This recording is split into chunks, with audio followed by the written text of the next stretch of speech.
Good afternoon. It is not very often that architects find places on stages like these. A very, very diverse take on design, all aspects of design, let me say, and equally rewarding and very, very fulfilling.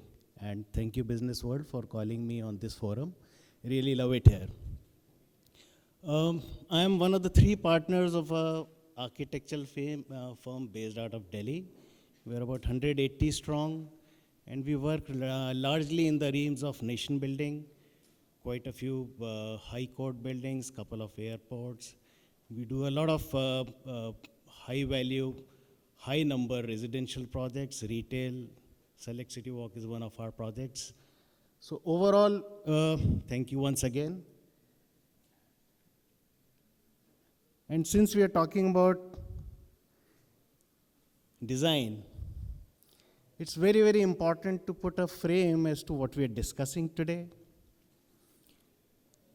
What we call time is essentially one continuous flow of events. What was past has become present, has become future. It is all essentially a stage of events flowing one into the other. What has happened today, where we are today in the present, is a result of what we did in the past. And what we are doing today is going to influence and create where the future is going to be.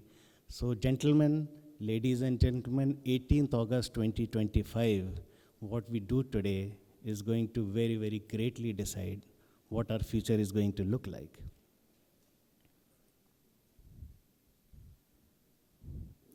And let's not forget who we are designing for.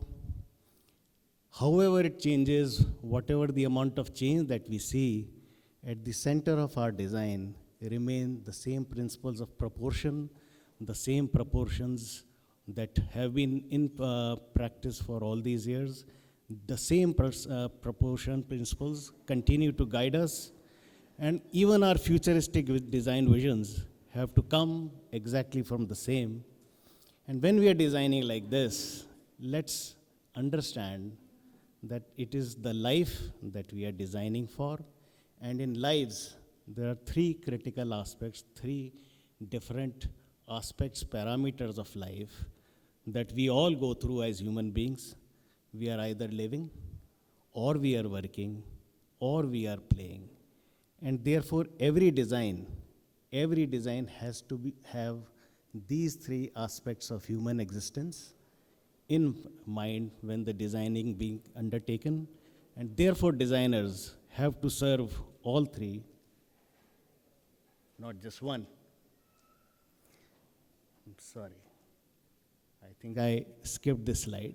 So all three aspects of human existence have to be at play when designers take their easels, take their sketches, and start working on designs. Now let's look at how these three aspects of human existence have changed over the periods, changed over the millennia, changed over the last decades. This is Delhi from 1984. Work was at the center, live was in the middle, and play was on the fringes. CBD, Connaught Place, it's at the center of Delhi. This is how it was. Changed to 2025, because the business has grown, the work has grown, there are multiple CBDs, right? So there is Nehru Place, there is Yashwant Place, and so on and so forth. And things have been emptied out from the middle, and part of that has been taken over by play. Stadiums have come up, retail experiences have come up, shopping has come up, museums have come up. But in the bargain, because the space has become so premium, living has been relegated to the fringes. Now, this is not the way cities should be done, and we sincerely hope that the cities of the future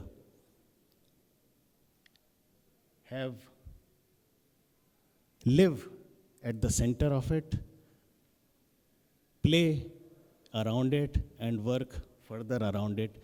And therefore, life has to once again get back at the center of things, not at the fringes.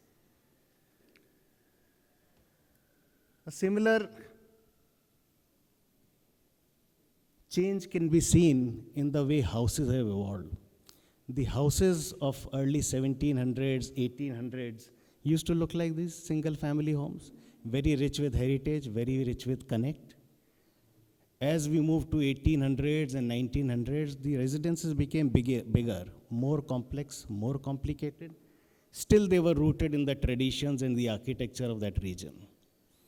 Now, cut to today's homes, they are far more complicated.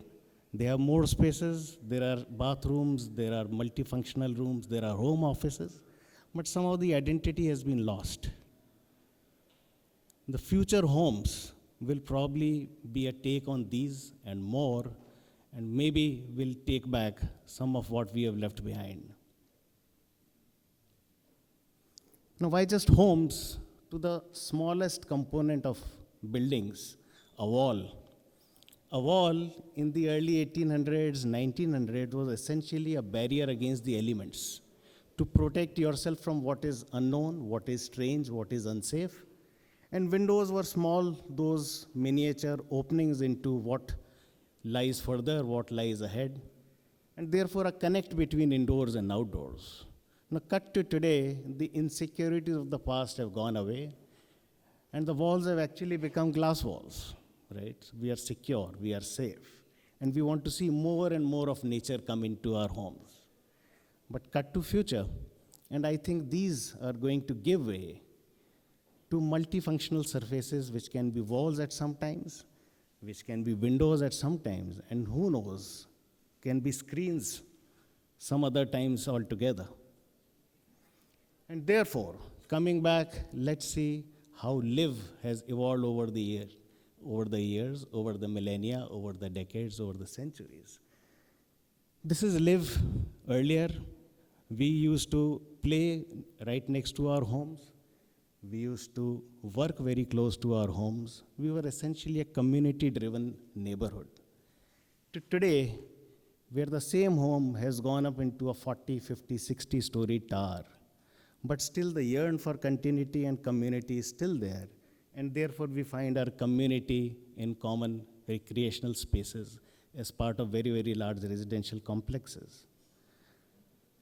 But going further, this could be the future of our homes, wherein we have tall green towers, nature-infused towers, connected with very, very high-speed transport links, and indoor spaces which are multifunctional, which are live, work, and play all in one pod.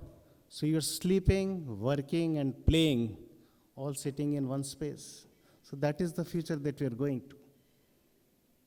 Well, look at our work.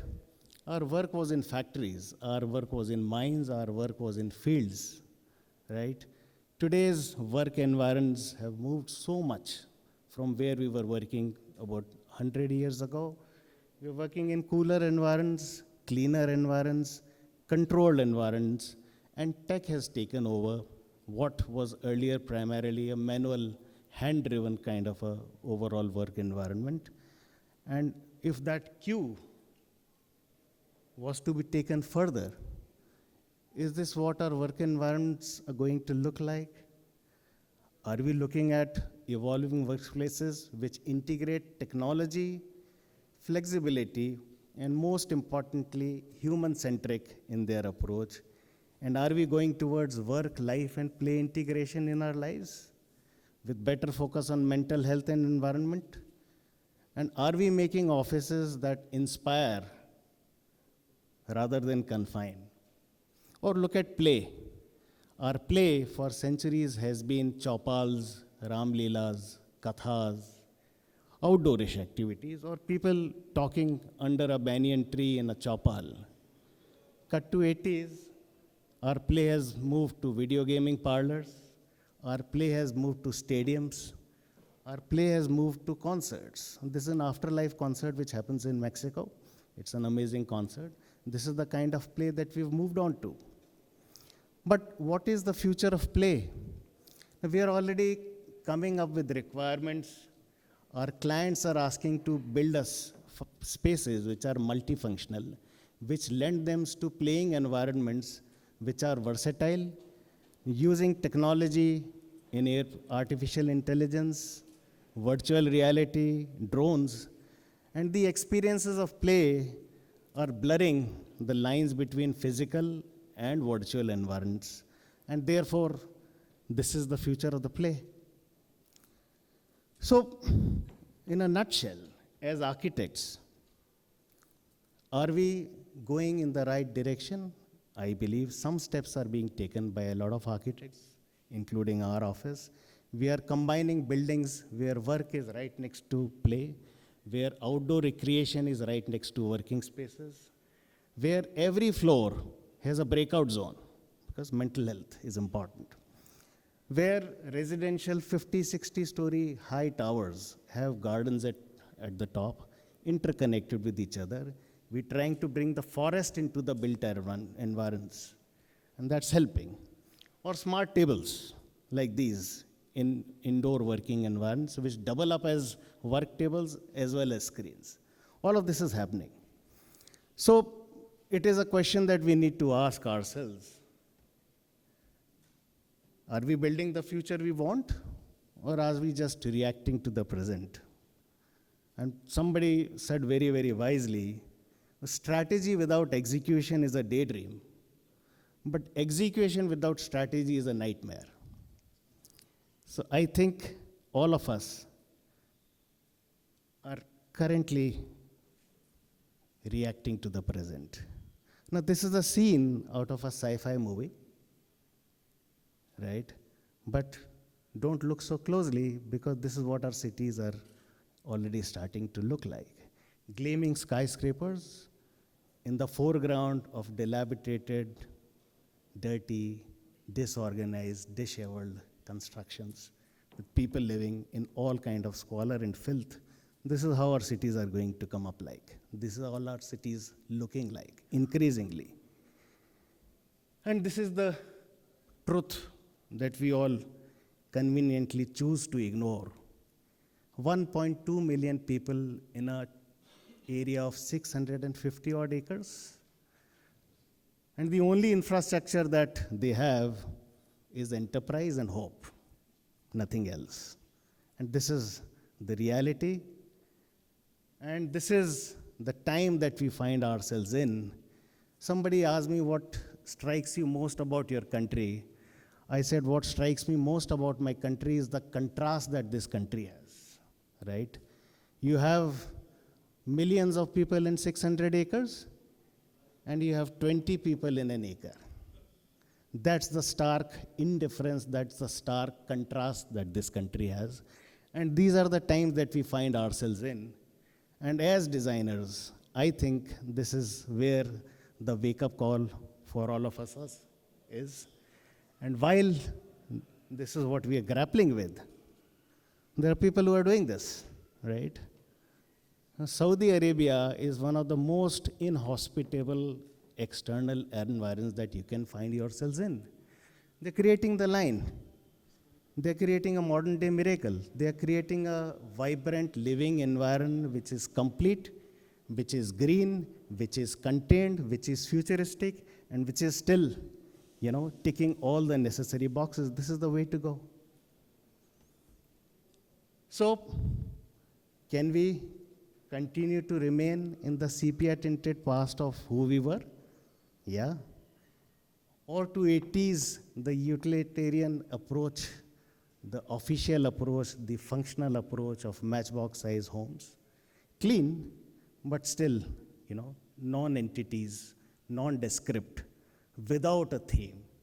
Or could we be looking at so much radically different, wherein we have the best of work, the best of play, and the best of nature all together? Is this the transition that we are all hoping to live our lives for? I really believe so. Because finally, we have to be optimistic. We are designers. And to be very, very honest, a future which scares is not a future that we all want to see. A future that excites is what we all should be aspiring for. We can definitely design a tomorrow worth living. And as designers, I think it is our job to make that happen. With this thought and with this artificial intelligence generated image, I would leave you all there. Thank you very much for your time, for listening to me.